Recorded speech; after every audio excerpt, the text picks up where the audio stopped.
Hey, this is Christian Buckley with another MVP Buzz Chat, and I'm here today with Sean. Hello, good afternoon. Hello. Good afternoon. So, Sean, for those people that don't know you, who are you? Who is the real Sean? Where are you? What are you? Why are you? I'm afraid that's classified, but I'm a guy who lives in Cincinnati.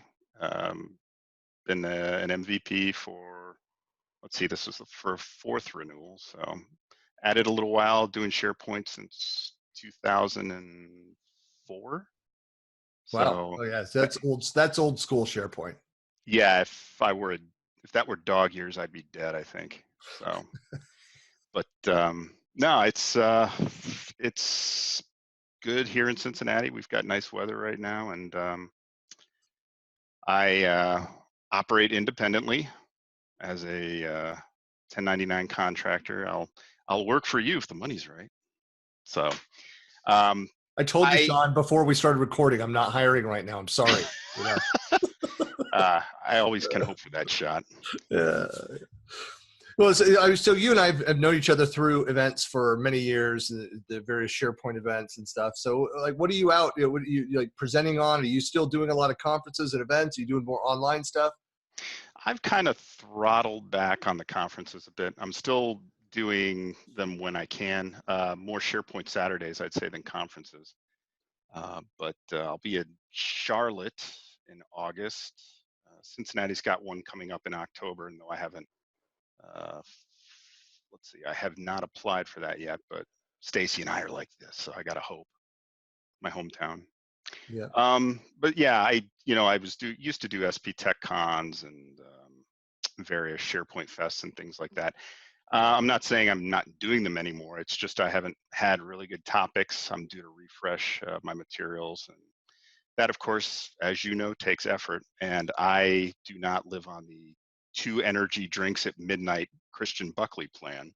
Oh, that's So not me anymore. I'm, like 1.5 tops, but no, but that's an interesting topic that I don't think I've covered with any other MVPs around that refreshing of content, which is, so it's something that I go through on a annual basis, kind of look at and reflect on, and what have I been talking about the last year? Kind of, what's your process for that refresh?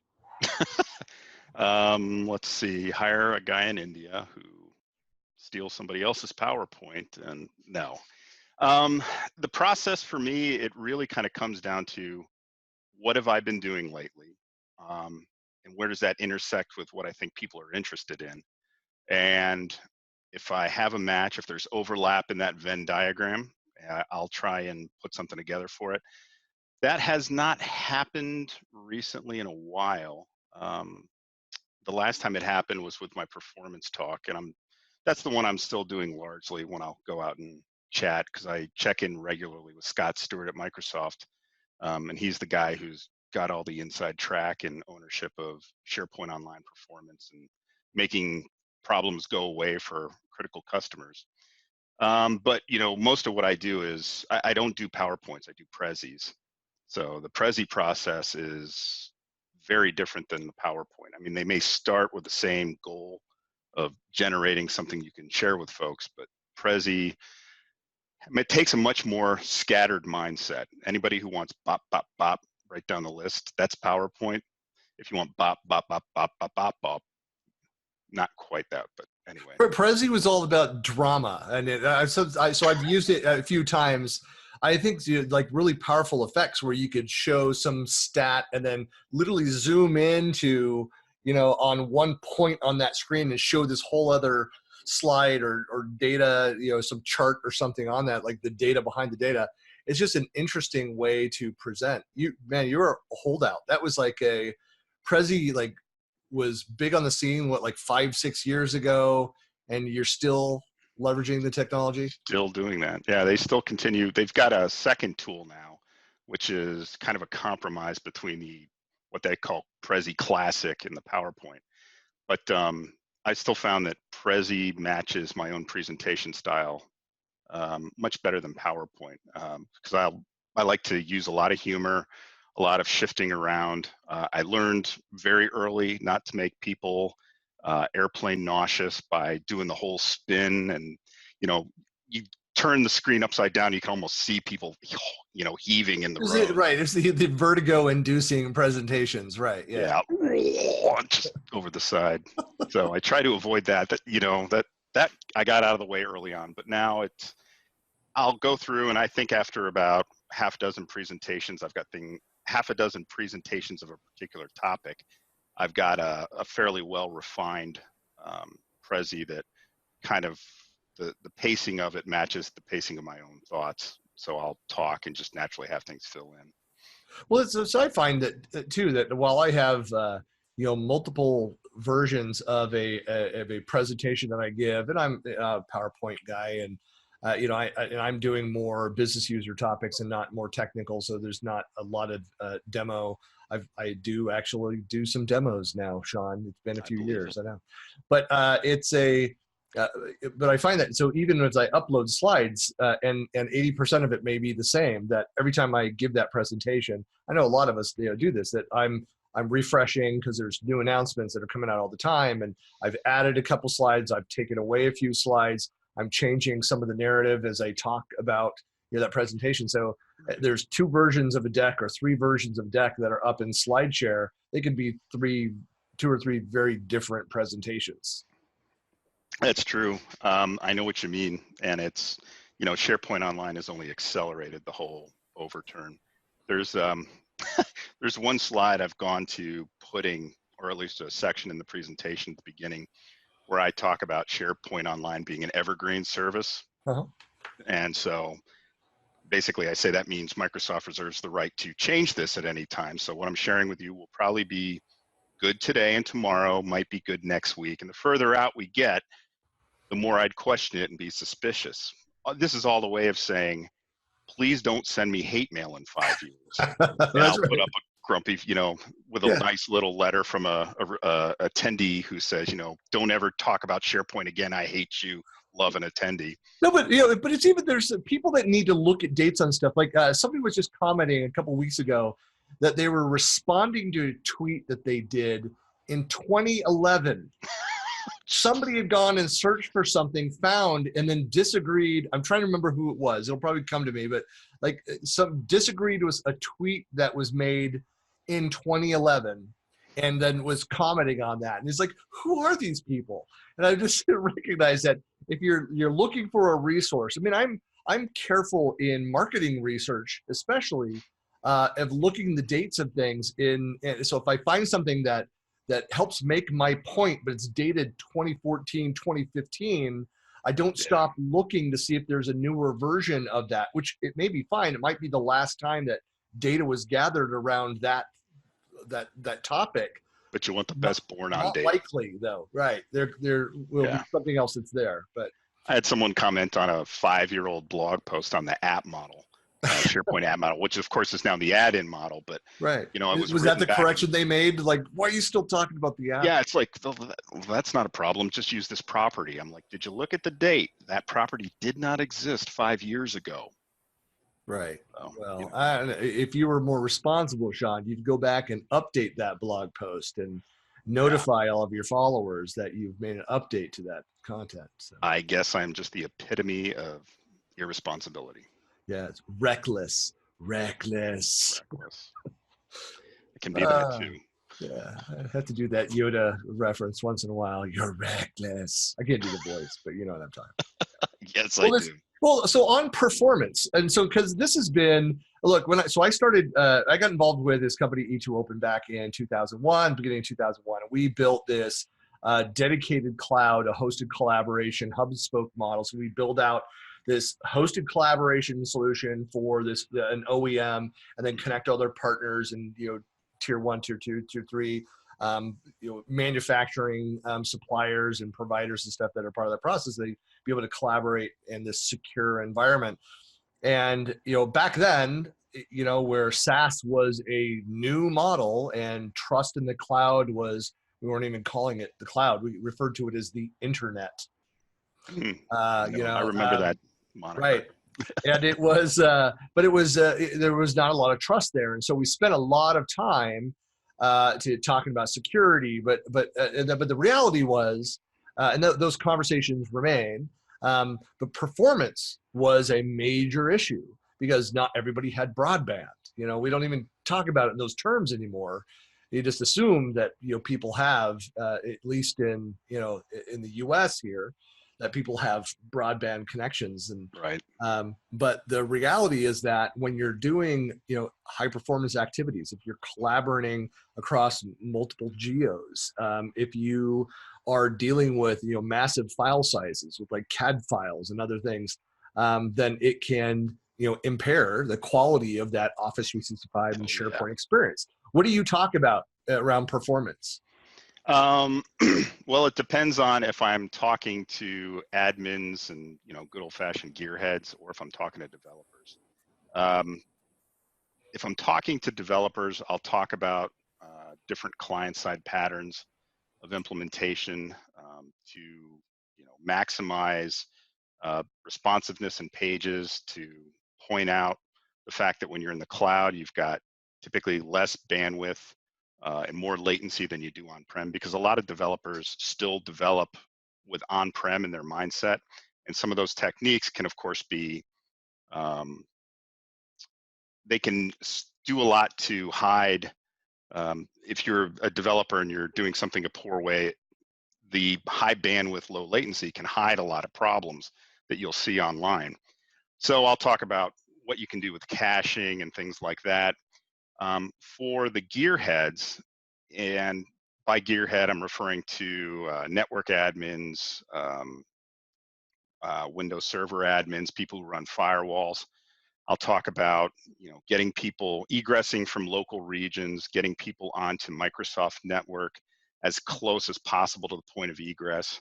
I'll talk about the role of proxies, particularly authenticating proxies, how they can slow you down, how a DNS problem can make cloud services look like they're responding poorly, but in actuality, your DNS lookups are taking a long time. There's a whole lot of stuff in there, and I've done some a few labs and workshops at different conferences on that. It's still a favorite of mine, and you know, I try to cover a little bit of both, because even if you're an admin who only cares about the pipes, not what's flowing through them, but the pipes, you should know a little bit about development, what developers are going to be looking at as part of this process. And I make sure to give some of that to developers too. Hey, this is how to tell if your poorly performing page, kind of a wet the finger, put it in the wind, if the poorly performing page is due to you, or if it might be due to network conditions, because I'll, you know, run through my 5-minute performance troubleshooting exercise. And if you get a number that comes out that's particularly large and you can't account for it in page load and request duration, then that's something else happening on the network. And you probably ought to go to your network team or firewall team or whoever it is in your organization, hopefully not you, but get them involved so that they can perhaps take a look at how things are being routed around and where they might be slowing down. Now, are you your clients predominantly hybrid and have like the just big install bases still of, you know, on-premises SharePoint, or is it a mix? Are you seeing the majority move to pure cloud now? It's a mix for me, especially with the work I've been doing. In fact, the bulk of the work I've been doing for the last 4 years is building a Kumina intranet. Mhm. And so many of those clients are actually in the cloud. Some of them are on-prem, and a handful, good gosh, I think my wall is coming down. Um, a handful of them are still on-prem, but honestly, it is a mix. And if they're on-prem, they're at least looking at the cloud, dipping their toe in it. Um, or they might have other workloads that are in the cloud, but they're not ready to put SharePoint out there. So it just depends. I'm just wondering how much, you know, with if you think about your clients on the performance topic, with clients that are going the pure cloud route. I mean, what is the out of the box experience compared to, you know, like what do you have to still tune with those clients? I mean, I'm assuming that if there's some on-prem instances there and there's a hybrid or integration, you're or moving people over to the cloud. There's for those that are moving purely from on-prem to the cloud, there sometimes has to be an adjustment in expectations on the performance, of those two platforms. And but I'm just wondering what that experience is like. I mean, I know that when Office 365 launched, SharePoint Online launched, because I Mm-hmm. was there in 2006, 2007, 2008 when it got rebranded as Office 365 as a Microsoft employee, and it was performance. It was not the thing that we talked about. We were just trying to sell those licenses, get it out there. But me being on the front lines, and my role was dealing with the customer, training them on, getting them onboarded into the platform. Performance was topic number one. What is that like today? It's true that new users of Office 365 and Azure services typically need to establish a new baseline or a new reality for what you're going to get. Many of them have several pipes to the internet, and they're high bandwidth pipes, so they can oftentimes get performance that approaches on-prem, particularly global organizations where you're going to be going between geo regions. And with SharePoint, of course, that's never been a great story if you got to go to a different geo region. But with SharePoint Online, that actually helps make that situation better, because you can get on the Microsoft backbone in region and get to SharePoint Online. So it's an improvement there. But I know with smaller clients in particular, those with limited means and bandwidth, they often, the first sign of problems is when they're doing mailbox migrations, for instance, and they discover that they can't just push them all out overnight. They need to stage them out. Files need to go out if they're using OneDrive for Business. And so, most of the tools we've got, in fact, I'd say nearly all the tools we have for capacity planning for SharePoint Online, those tools are organized around OneDrive for Business access, not SharePoint itself. SharePoint is talkative and very, chatty on the wire, but you're not oftentimes moving large files into and out of SharePoint. Typically, they're going to OneDrive for Business. So that's where the capacity planning comes in. But, SharePoint performance as offered by Microsoft is very good right now, and they continue to improve it. I know one of the big pushes that was made, I want to say I was talking to somebody about it during the last Ignite, was taking, just taking OneDrive for Business content, moving that content into its own SQL farms away from the SharePoint sites, because they operate, obviously the access patterns and the usage are different. They were just trying to squeeze a little bit more performance out of the storage that's being used for sites and then for OneDrive for Business. And so that was an effort that was ongoing. But of course, rolling anything out to the cloud or SharePoint Online is, Microsoft may say, oh, going into general availability, and somebody goes and checks their tenant. Not there yet. Might be months, weeks, at least sometime, depending on where you are in that release and if you're in, early release. But most businesses that at least understand how the cloud works and have some other workload in the cloud, what they get with SharePoint Online and Office 365 makes them pretty happy, just out of the box as it is right now. It's only the ones who either haven't done it or have not acknowledged the reality of their own users' files and usage patterns that tend to come up a little unhappy.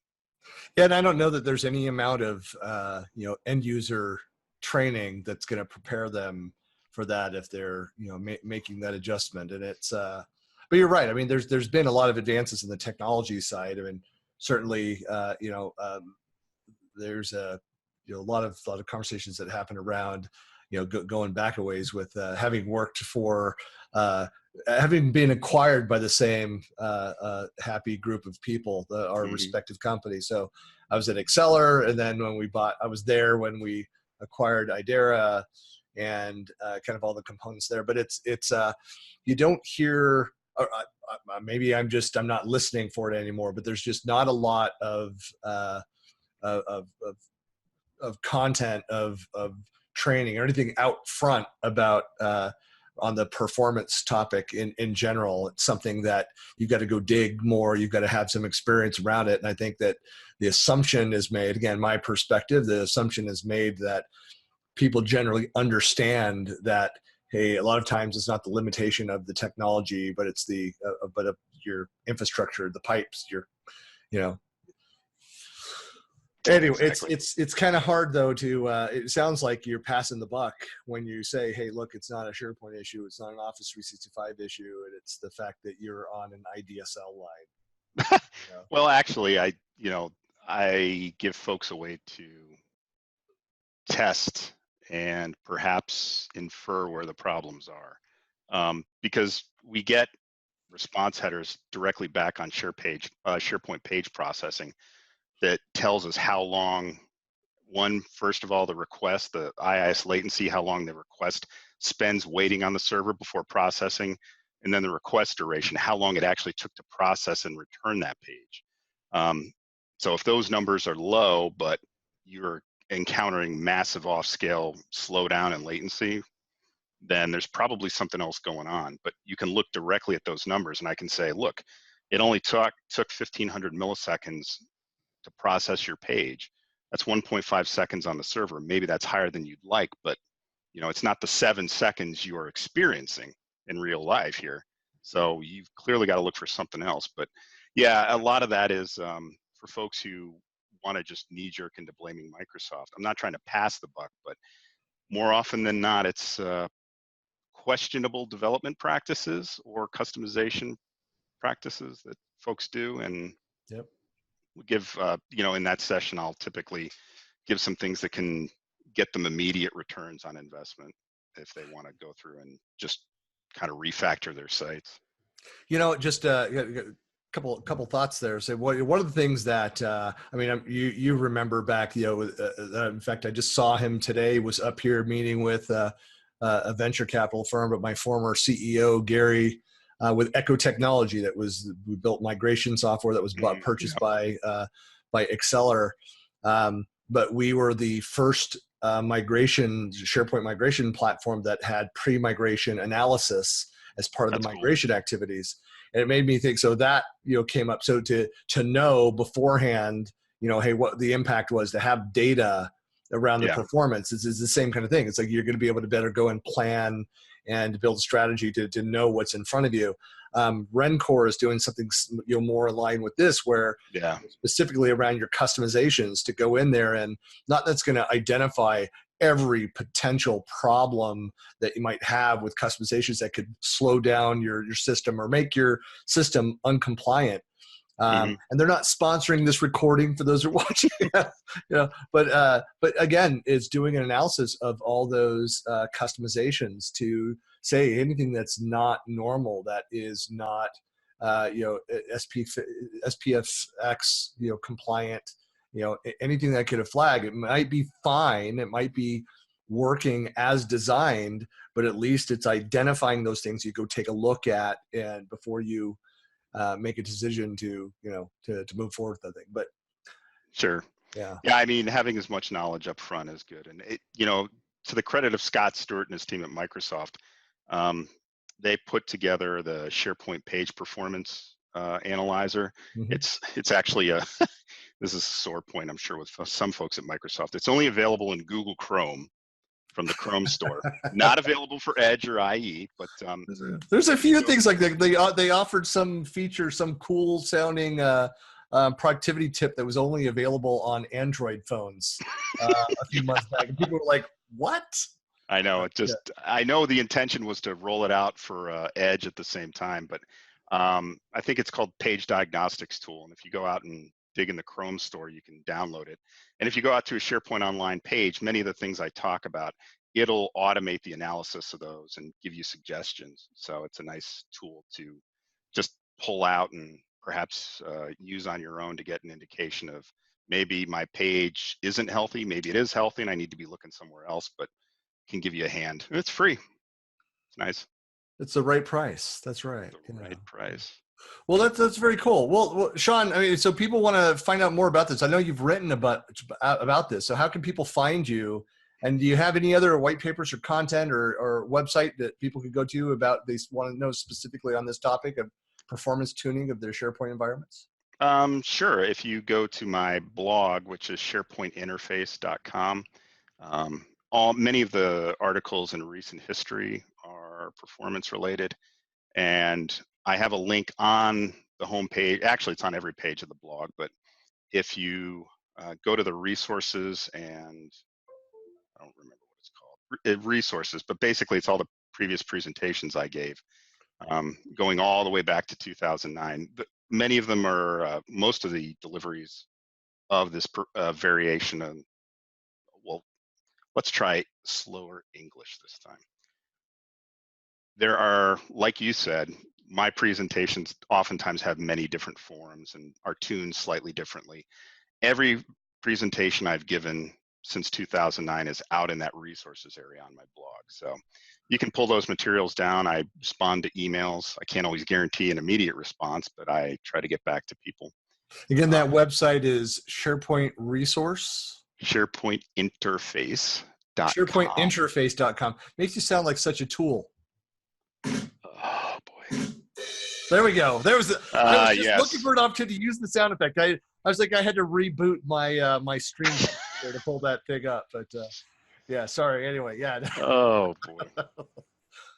Very nice. In the editing, I'll clean that up and I'll sound much more suave and yeah, well, the magic of editing. You can have me say anything you want effectively with editing. Sounds like you gave me permission for that. All right. Okay. We'll look forward to that. Yeah. Well, great. Well, Sean, hey, it's always a pleasure to chat, and thanks a lot for talking as part of the MVP Buzz Chat. You bet. Thanks for having me.